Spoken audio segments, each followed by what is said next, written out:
quero cumprimentar você, minha querida e meu querido, com a doce paz de Cristo Jesus.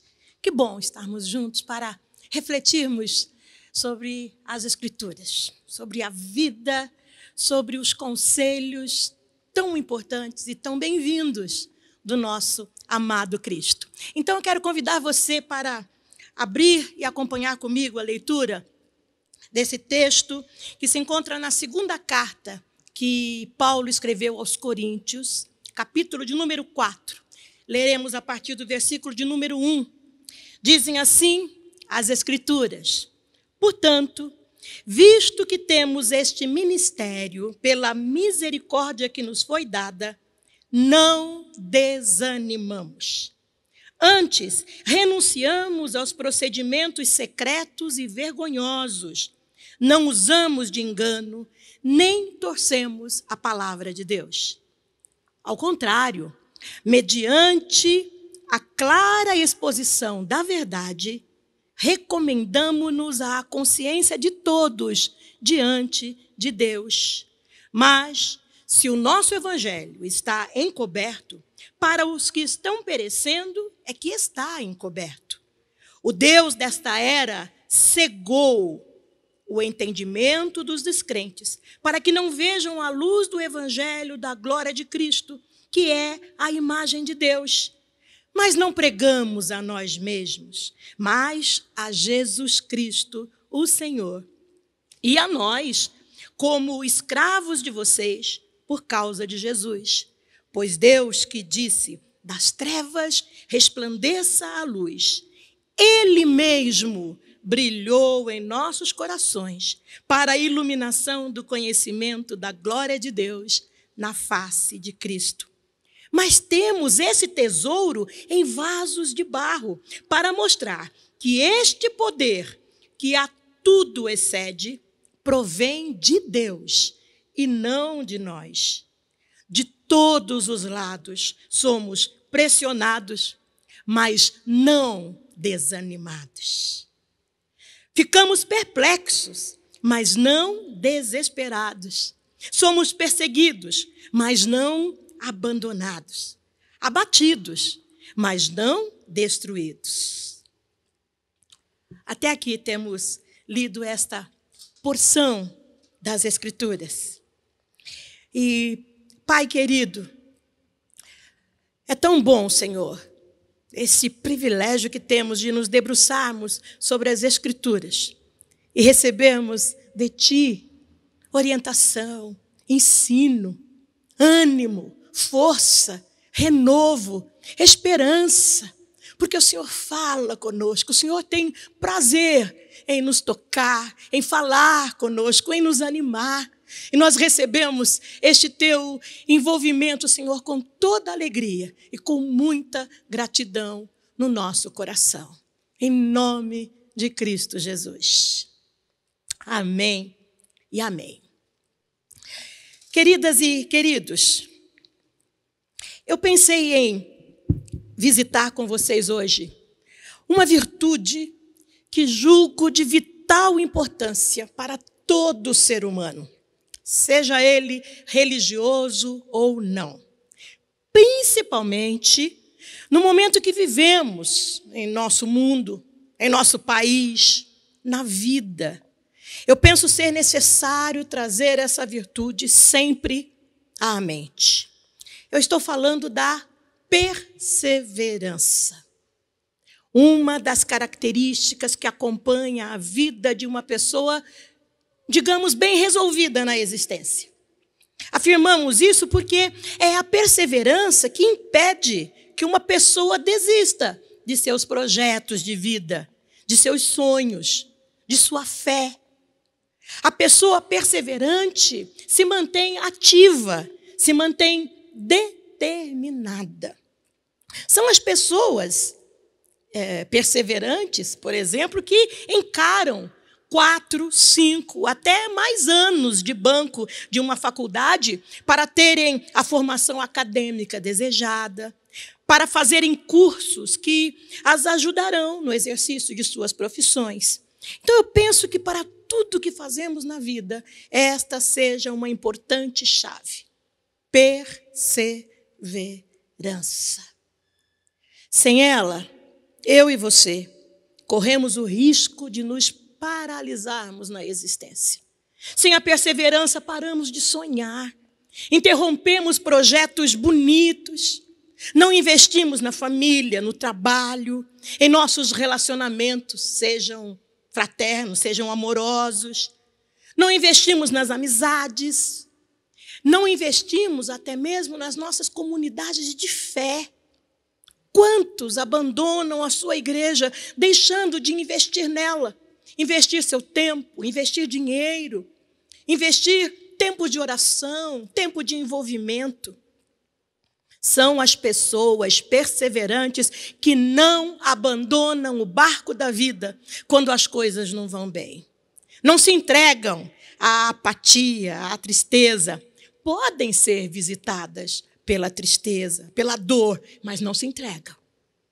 Como costumamos dizer, elas levantam, sacodem a poeira e dão a volta por cima das adversidades. Sem a perseverança, nossa saúde se deteriora.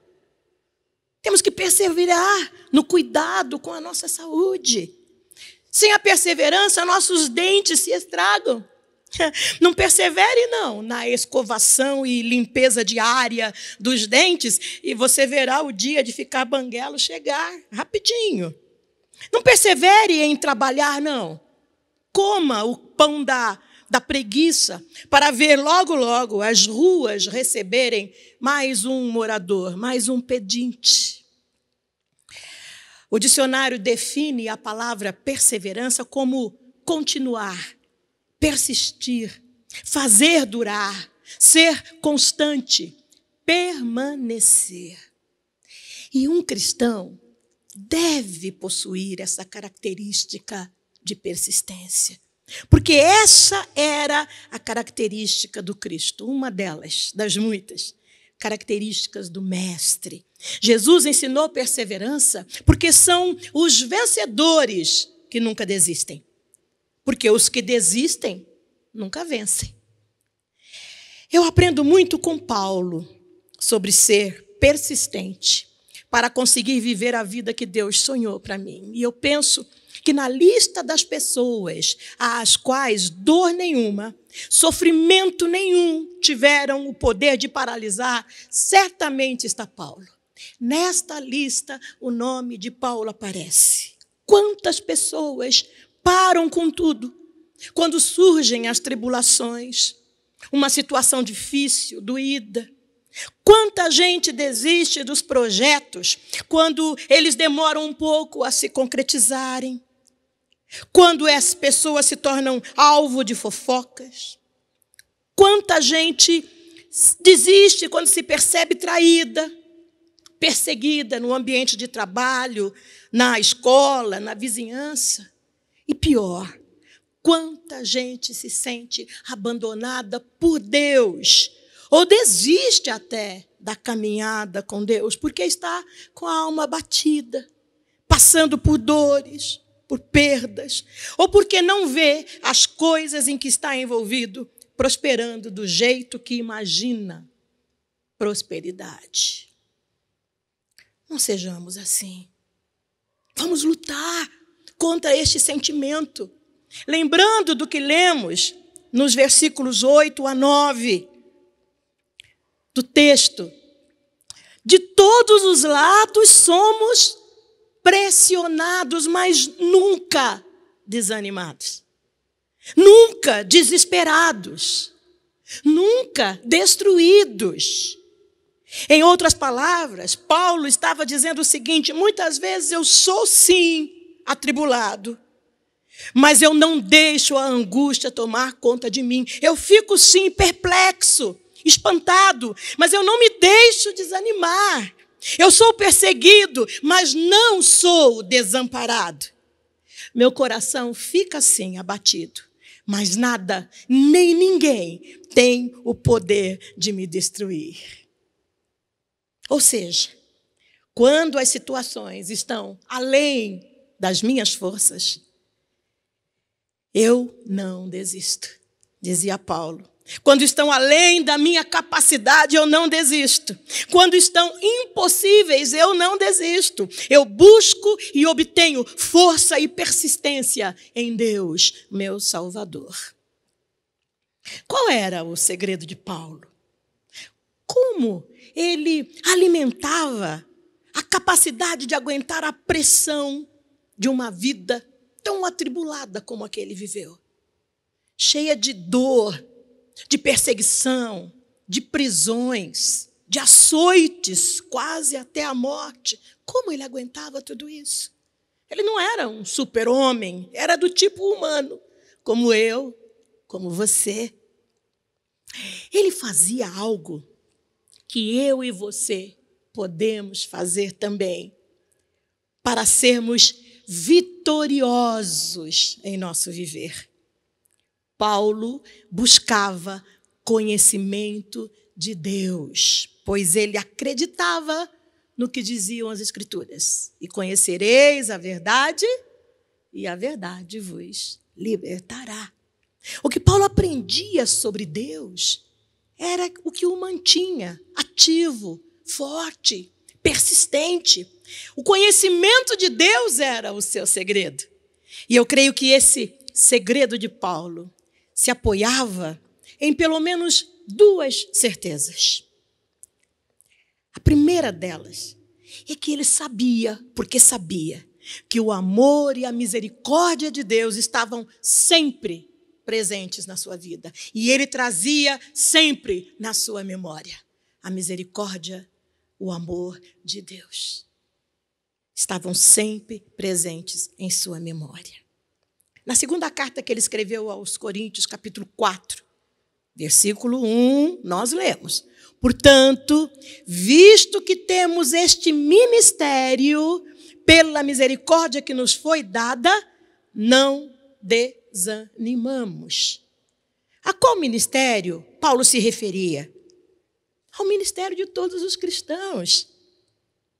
O ministério de serem a expressão do cuidado e do amor de Deus derramado sobre todas as pessoas. O meu ministério, o seu ministério, a nossa missão, a nossa participação no reino, o que Deus espera de mim e de você, que eu e você sejamos a expressão do cuidado e do amor de Deus sobre a face da terra. Todos precisavam saber disso. Paulo entendia. Portanto, as perseguições pelas quais passava não podia impedi-lo de ir adiante. Não podia impedi-lo de dar testemunho com o seu próprio jeito de ser, como nós hoje, com a nossa maneira de ser, com as nossas características, com os nossos atributos, darmos testemunho de vivermos a vida em nome do Cristo. Então, quando houver lutas e dificuldades, eu e você precisamos nos lembrar de que Deus é misericordioso e Ele nos ama. Paulo mantinha isso muito vivo na sua memória. O amor e a misericórdia de Deus. Mas, pastora Fátima, talvez você me diga, tem nuvem pesada no céu da minha vida agora, neste momento mesmo. Tem muita dor, muita decepção. Sim, eu acredito. E eu lamento, do fundo da minha alma, que você esteja sofrendo. Mas acredite, por trás dessas nuvens pesadas, o sol continua existindo. E é certo que essas nuvens passarão. E o brilho do sol voltará a ser visto por você na sua vida. Voltará a ser visto. Isso não se trata de neurolinguística, e sim uma programação de fé. Trata-se de promessa divina. No mundo tereis aflições, mas tende bom ânimo, diz o Senhor, vai passar. Vai passar. E enquanto você está neste mar de lágrimas, de dores e de sofrimentos, basta ajustar o foco das lentes com as quais você olha para a sua dor, para o seu momento, para perceber braços amorosos de Deus envolvendo você, para conseguir ouvir pela fé o sussurro de Jesus dizendo para você: tem bom ânimo, está doendo, eu sei, mas eu estou com você para te renovar, para te fortalecer, para te ajudar a passar por esse vale de lágrimas doído. Quando aceitamos a graça de Deus, Ele nos dá a capacidade de começarmos de novo quando tudo falha. Deus não toma um vaso quebrado e joga fora, nunca.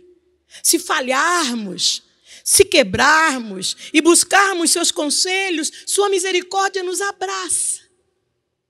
Essa misericórdia que a Bíblia diz que se renova e nos renova a cada manhã.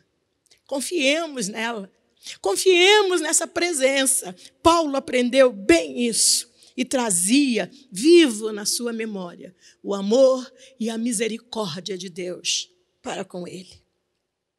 Mas tem uma outra coisa que eu vejo em Paulo, é que além de manter o amor e a misericórdia de Deus sempre presentes em sua memória, Paulo tinha consciência de sua humanidade e consequente fragilidade e finitude. Vejam o que Paulo diz no versículo 7. Mas temos esse tesouro em vasos de barro, para mostrar que este poder, que a tudo excede, provém de Deus e não de nós. Que tesouro é esse? A parte B do versículo 6 nos responde. Ele mesmo, Deus. Ele mesmo, Deus, brilhou em nossos corações para iluminação do conhecimento da glória de Deus na face do Cristo. Ele mesmo, o maior tesouro. Ele mesmo, o grande e precioso tesouro, que fez a escolha de habitar em templos humanos, e não mais em templos feitos por mãos humanas, mas no humano. Ou seja, o poder dos poderes habita em vaso que, por sua vez, é frágil e, portanto, não está imune aos problemas do existir. A gente percebe essa fragilidade quando lemos sobre a vida dos personagens bíblicos. A história do povo de Deus não é uma história só de sucesso, riqueza e prosperidade. O que nos informa que a prosperidade não é a marca que revela que Deus está com a gente. A marca da presença de Deus em nós é a evidência de posturas como essa de Paulo. Essa consciência que Paulo nos ensina a ter. Pressionados, mas não desanimados. Por quê? Por causa de Deus na nossa vida. Por causa de Deus na nossa história. Quando as situações estão para além das minhas forças, eu não desisto. Quando estão para além da minha capacidade, eu não desisto. Quando estão impossíveis, eu não desisto. Eu tenho força e persistência por causa de Deus, meu Salvador, que é Emanuel, que é Deus comigo sempre, em todo tempo, em todo lugar, sempre. Estamos falando da presença de um Deus que é puro amor. E é amor sincero, amor que quer bem, que protege, que não tem prazer com o mal que nos acomete e não age pelos próprios interesses. É desse amor, é dessa presença que nós estamos falando. De uma presença que está sempre com você. E às vezes a dor e o sofrimento te impedem de perceber essa presença. O meu e o seu desafio é aguçarmos a nossa sensibilidade ao ponto de nunca nos sentirmos desamparados. Ao ponto de sempre darmos esse testemunho que Paulo dava. Pressionado, doído, sofrido, perplexo, pasmo com tudo que está acontecendo, com tudo que me acontece, mas nunca desanimado, nunca me sentindo desamparado, confiando que Deus caminha comigo, confiando que Ele realmente é Emanuel. Eu termino citando uma outra preciosa dica de Paulo, nos remetendo ao exercício da perseverança, que está em Gálatas, capítulo 6, versículo 9, bem conhecido. E não nos cansemos de fazer o bem, porque a seu tempo ceifaremos, se não desfalecermos. Há uma condição. É necessário não desfalecer, não desanimar. É necessário continuar confiando e esperando sempre no Senhor, que nos renova, que nos fortalece e que sussurra nos nossos ouvidos: tem bom ânimo, tem bom ânimo. Seja determinado, meu irmão, minha irmã. Não desista. Não alimente o mal. Busque o bem, busque a paz com todos. Ame mais e brigue menos. Ore mais e discuta menos. Sirva a Deus e não às doutrinas. Tem promessa de vida em paz para aquelas pessoas que amam a Deus e buscam fazer sua vontade e testemunhar seu amor e seu cuidado. Seja persistente e determinado, porque Deus nunca desistiu de você.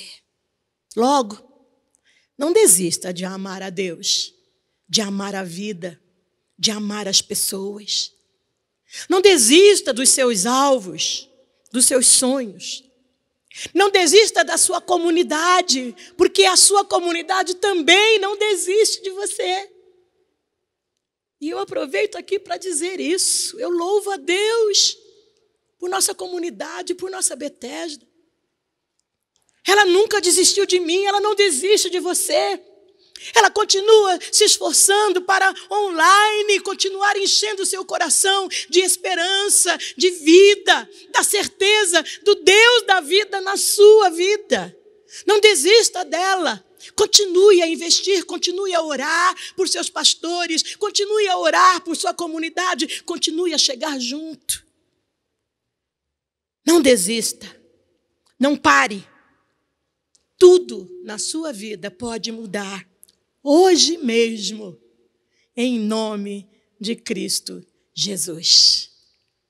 Persevere, persevere no nome dele.